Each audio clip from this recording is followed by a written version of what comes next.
नमस्कार। प्रारब्ध के एक और सत्र में आपका स्वागत है। आज हम लोग थोड़ा बात करेंगे G20 सम्मेलन पर। G20 सदस्य हैं, वो देश हैं जिसमें विश्व की लगभग 80% जीडीपी शामिल है। विश्व का लगभग 2/3 जनसंख्या शामिल है, जो कि भारत विश्व के 70% इकोनॉमी में सहयोग करते हैं, मतलब आपसी व्यापार करते हैं। तो G20 का कितना बड़ा महत्व बन जाता है वो इससे आप समझ सकते हैं। G20 में इस समय भारत के पास उसका प्रेसिडेंसी है। भारत G20 के सारे सत्रों का होस्ट कर रहा है।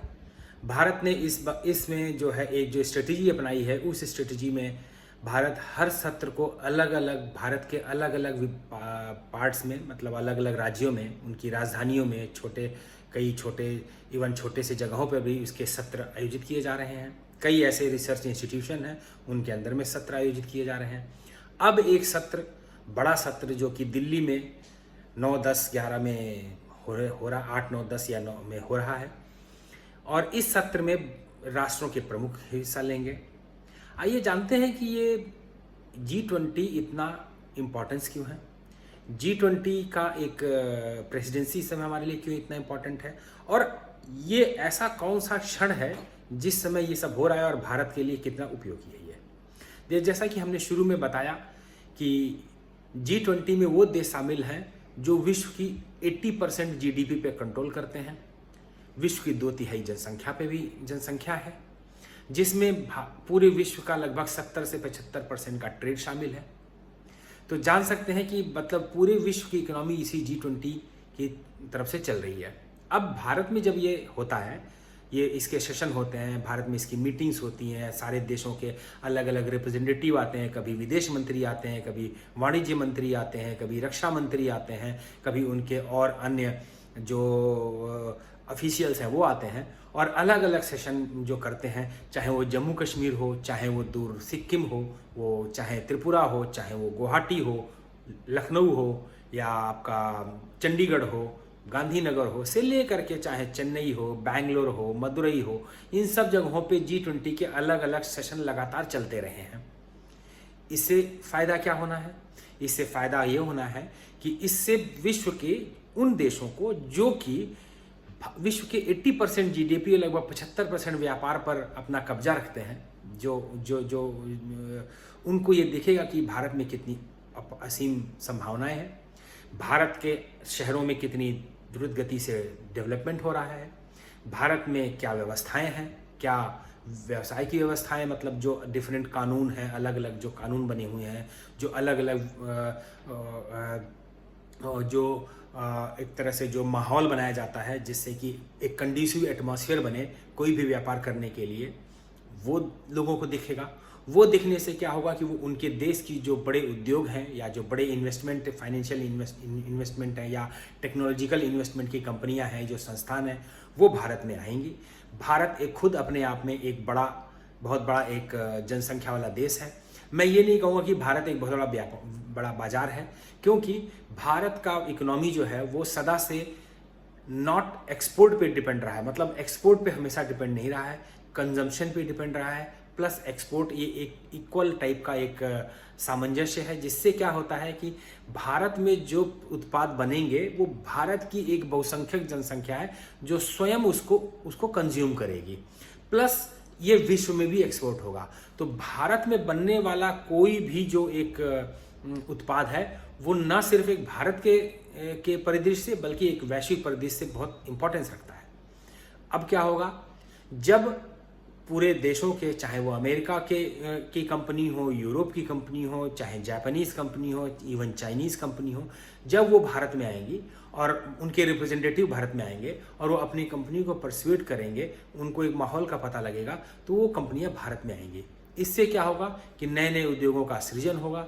नए उद्योगों का सृजन होने से जो है रोजगार लोगों को मिलेगा। हमारे यहाँ पे खुद की हमारी मैन्युफैक्चरिंग सेक्टर जो है वो बढ़ेगा, हमारे खुद के उत्पादन होगा। इससे क्या होगा, हमारे यहाँ पे एक जो औद्योगिक जो विकास है उसको एक रफ्तार मिलेगा, और साथ में जो हमारा जो पिछले 8-9 साल से मेक इन इंडिया का जो प्रोग्राम चल रहा है उसको भी गति मिलेगी। मेक इन इंडिया में मतलब यह है कि आप भले ही आपकी टेक्नोलॉजी आपने डेवलप की हो अमेरिका में या यूरोप के किसी कंट्री में या जापान में की हो, लेकिन उसका उत्पादन भारत में कीजिए, क्योंकि भारत में रॉ मटेरियल भी है, भारत में मैन पावर भी है, भारत में स्किल्ड मैन पावर की कोई कमी नहीं है, और भारत में अति शिक्षित की भी कोई कमी नहीं है, और भारत में कम जो शिक्षित है, जो छोटे लेबर क्लास में से लेकर के, मतलब कहने का मतलब है लेबर क्लास से लेकर टॉप ऑफिशियल जॉब तक का, उच्च R&D स्केल तक के जॉब तक का हर तरह का एक मानव संसाधन भारत में उपलब्ध है, जिसकी वजह से कोई भी जो है कंपनी या कोई भी ऑर्गेनाइजेशन भारत में इन्वेस्टमेंट करने के लिए स्वतः ही इंटरेस्टिंग रहेगा। तो इस चीज को हमें विश्व को प्रेजेंट करना है। तो ये तो हो गया औद्योगिक बात। दूसरी एक बहुत बड़ा जो किसी भी देश में सबसे आगे जो मायने रखता है वो रखता है टूरिज्म। टूरिज्म इससे बहुत बढ़ेगा, क्योंकि जब आप जब यहाँ से ये रिप्रेजेंटेटिव्स जो अलग अलग देशों के जो आ रहे हैं, जो अपने देशों में जाएंगे, वो भारत के जो सांस्कृतिक धरोहर है, भारत के जो अलग अलग जो हमारे जो फूड कल्चर है भारत का, मतलब आप भारत का जो भाषाई कल्चर है, भारत का जो एक सांस्कृतिक कल्चर है, हमारे यहाँ पे डांस, संगीत, म्यूजिक, मतलब हर चीज हर 5 जिले 10 जिले में बदल जाता है, एक नई संस्कृति आती है। इन सब चीजों को जब वो अपने देश में प्रेजेंट करेंगे तो इसके प्रति लोगों के अंदर में एक उत्सुकता जगेगी। इससे आम जो उन देशों में रहने वाला है वो भी भारत में आएगा और उससे भारत की इकोनॉमी बढ़ेगी। तो कई मतलब ये तो इस तरह से इंडस्ट्रियल हो गया या आपका टूरिज्म हो गया, इन सब चीजों को लेकर के जाहिर सी बात है भारत बहुत आगे बढ़ेगा।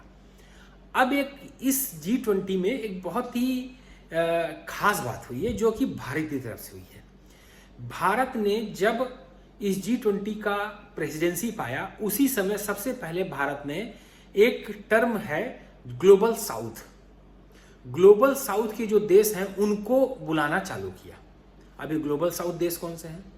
ग्लोबल साउथ देश वो माने जाते हैं जैसे अगर आप अपने माइंड में, अपने दिमाग में धनी कंट्रियों को, देशों को सोचिए, अपने दिमाग में एक मझोले देशों को सोचिए जो धनी भी नहीं है, जो गरीब भी नहीं है, और एक अपने अति जो गरीब देश है उनको सोचिए। तो जब आप विश्व का जब आप ग्लोब अपने सामने रखेंगे या विश्व का मानचित्र जब खोलेंगे, तो अगर अमेरिका के नीचे जो मैक्सिको है उसके नीचे एक लाइन खींचा जाए तो लगभग उस लाइन के नीचे की जितने भी आप देश पाएंगे वो गरीब या कुछ हल्के फुल्के काम चलाऊ टाइप के देश पाएंगे। उसमें आपको पूरा साउथ अमेरिका कंटिनेंट आता है, जिसमें शिले, कोलंबिया, उरुग्वे, पैराग्वे, बहामास या बारबाडोस, ब्राजील, अर्जेंटीना, ये कंट्रीज आएंगे जो कि गरीब देश हैं। पूरा का पूरा अफ्रीका कंटिनेंट आएगा। कुछ पार्ट इसमें आपको मिडिल ईस्ट के भी दिखाई देंगे जो गरीब हैं। आप इसी तरह से जब भारत जो एक ना गरीब है ना बहुत रिच है वो भी दिखा, अल्दो हम भारत की विश्व की 5वीं एक इकोनॉमिक शक्ति हैं, लेकिन हमारे उसके भी बहुत सारे चैलेंज हैं अभी भी जो कि हमें एड्रेस करना पड़ेगा। तो उस तरह से जब आप चलते चले जाएंगे तो आप जब देखेंगे तो इंडोनेशिया हो गया या और भी अन्य कंट्री हो, उस लाइन के नीचे पे जो गरीब देश हैं इनको बोला जाता है ग्लोबल साउथ, जो कि टर्म लगभग अब से 40 या 50 साल पहले आया था कि ये ग्लोबल साउथ वो कंपनी है जो गरीब है। तो भारत ने इन ग्लोबल साउथ के इन देशों को जो मोस्टली अफ्रीकन कंटिनेंट में रहे हैं, हालांकि अमेरिकन कंटिनेंट के कई देश जैसे ब्राजील, अर्जेंटीना वो G20 में आते हैं, लेकिन साउथ अफ्रीकन कंटिनेंट के जितने भी देश हैं उन देशों को भारत ने एड्रेस करना चालू किया। उनको आगे बढ़ाने के लिए एक विचार प्रस्तुत किया विश्व के सामने। उससे क्या फायदा होता है कि भारत एक रिस्पॉन्सिबल ग्लोबल देश के हिसाब से विश्व में प्रेजेंट होता है, और ग्लोबल साउथ के इन देशों में भारत की एक इज्जत ही बढ़ती है। जब भारत में उद्योग पनपेंगे तो ये हमारे जो देश हैं ये भारत पे ज़्यादा विश्वास होने की वजह से भारत के व्यापारियों को, भारत के उद्योगपतियों को ये एक अच्छा मार्केट मिलेगा, क्योंकि हमारे प्रोडक्ट भी कम पैसे वाले होते हैं और हमारी रिलायबिलिटी भी अच्छी रहेगी। तो ये हमारे ग्लोबल साउथ देश हैं, ये भी हमारे जो है एक अच्छे व्यापारिक साझेदार बन के उभरेंगे। हमारी जो कंपनियां हैं उनको भी ग्रो करने के लिए ये देश मिलेंगे। जब हमारी कंपनियां इस देश में जाएंगी, इन्वेस्ट करेंगी, तो इनका भी इकोनॉमिक स्ट्रक्चर आगे बढ़ेगा। तो भारत एक समावेशी देश के रूप में एक वर्ल्ड को प्रेजेंट होगा। तो ये G20 का एक बहुत बड़ा ये महत्व है कि आप न सिर्फ उन 80% जीडीपी या 80% जीडीपी और 75% इंटरनेशनल ट्रेड वाली कंट्रीज के कि आपके पास प्रेसिडेंसी है, बल्कि आप बचे हुए जो देश हैं, इतने अनेकों देश हैं, उनको भी आप आगे ले जाने के लिए आपको एक अपॉर्चुनिटी मिल रही है, जो कि भारत के इकोनॉमिक और भारत के सोशल और भारत के जो अन्य कोई भी पैरामीटर होगा, उन पैरामीटर को ग्रोथ को लेकर के बहुत इंपॉर्टेंट है। तो हम देखेंगे कि इन चीज़ों को देखते हुए हमें ये G20 की जो मीटिंग, जो आने वाली जो सेशन है दिल्ली में जो हो रहा है, ये क्यों इतना इम्पोर्टेंट है भारत के लिए और भारत के व्यापारियों के लिए, भारत में रोजगार सृजन के लिए, भारत में आपका टूरिज्म सेक्टर को आगे बढ़ाने के लिए, भारत में इंफ्रास्ट्रक्चर सेक्टर को आगे बढ़ाने के लिए, भारत के डिफेंस सेक्टर को आगे बढ़ाने के लिए, हर सेक्टर को आगे बढ़ाने के लिए ये सेशन बहुत इंपॉर्टेंट है। तो अब जैसे हमने पीछे देखा है, जो हम देखते आए हैं कि जब भी भारत में कोई बड़ा इवेंट होता है, चाहे वो कहीं भी होता हो, चाहे कोई किसी दूसरे देश का राष्ट्राध्यक्ष आता हो, तो कोई ना कोई कुछ शक्तियां भारत में ऐसी हैं जो विदेशी जो डीप स्टेट है उनके फंडित है, वो जरूर कोई ना कोई भारत में एक ऐसा उपद्रव मचाने की कोशिश करते हैं, ऐसा ऐसा कांड करने की कोशिश करते हैं जिससे ये डिस्टर्ब हो और लोगों में एक गलत मैसेज आए, एक गलत संदेश जाए भारत के बारे में। तो अभी से मेरा भी ये भी मानना है कि हो सकता है, मेरी आशंका है कि जैसे जब प्रेसिडेंट ट्रंप आए थे तब इन्होंने एक कुत्सित प्रयास किया। पिछले दिनों जो किसान आंदोलन के टाइम पे जो राष्ट्राध्यक्ष अलग आए थे वो किया। अभी यहाँ पे हमारे यहाँ पे तो कई देशों के राष्ट्राध्यक्ष आएंगे। तो इस तरह से दिल्ली में एक अभूतपूर्व एक जो भारत सरकार ने सुरक्षा व्यवस्था की जो एक इंतज़ाम किया है, हमें उसका सहयोग करना चाहिए। दिल्ली वासियों से स्वयं प्रधानमंत्री ने जो है एक अपील किया है कि आप अगर आपको कुछ दिन का कष्ट हो रहा है तो उसके लिए हमें क्षमा कीजिए। और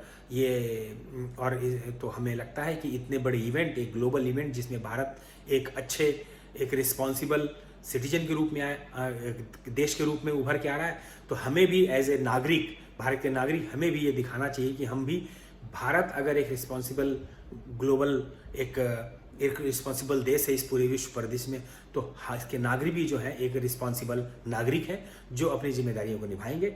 और इस आने वाले जो होने वाले जो सेशन है जिसमें राष्ट्राध्यक्ष शामिल हो रहे हैं पूरे विश्व के, उनके उस उपस्थिति में जो सम्मेलन होगा, उस सम्मेलन में हम भारत में पूरी तरीके से हम उसको सहयोग करेंगे। खास करके दिल्ली के लोग सहयोग करेंगे एकदम अपने जो इसी सरकार का जो दिशा निर्देश उस पर काम करेंगे। प्लस पूरे भारत के जो लोग हैं वो भी उसी चिन्ह पे चलेंगे और ये जो सेशन है ये सफल होगा। इसके सफल होने से हमारे देश में, जैसा मैंने पहले बताया, बहुत सारे इन्वेस्टमेंट, ना सिर्फ इन्वेस्टमेंट आएगा बल्कि लोगों को उस इन्वेस्टमेंट के आने से लोगों को रोजगार और लोगों की जीवन स्तर में सुधार, ये समय में, और हमारा देश जो है चौथी से और भी आगे बढ़ करके और भी अच्छे पायदान पे जाएगा। देखते हैं कि हम, प्रधानमंत्री जी ने कहा ही है कि अगले 4 साल में हम विश्व की तीसरी इकोनॉमिक शक्ति बनने जा रहे हैं, तो और उसके लिए हम सबको प्रयास करना चाहिए। G20 को हमें उसका एक सीढ़ी बनाना चाहिए, G20 के इस सम्मेलन में, जिसमें दिखाना चाहिए कि हमारे भारत में कितनी दुनिया के लिए अपॉर्चुनिटी उपलब्ध है। लोग आएँ, भारत का कल्चर देखें, भारत की संस्कृति देखें, भारत के पकवान देखें, भारत के पहनावा देखें, भारत के रंग, तीज, त्यौहार सब देखें और एक अच्छी मेमोरी यहाँ से लेकर के जाएं। भारत में कंपनियाँ आएँ, वो इन्वेस्ट करें, वो भारत में रोजगार का सृजन हो, भारत की जीडीपी बढ़े, भारत की इकोनॉमी बढ़े, ऐसा मैं मानता हूँ। इस वजह से हम लोगों को इसमें सरकार के साथ में पूरी सहयोग करनी चाहिए तथा G20 के इस मीटिंग के बाद में जो भी रिजल्ट आता है उसका हमें वेट करना चाहिए और हमें जो है एज ए रिस्पॉन्सिबल सिटीजन बर्ताव करना चाहिए। धन्यवाद, नमस्कार।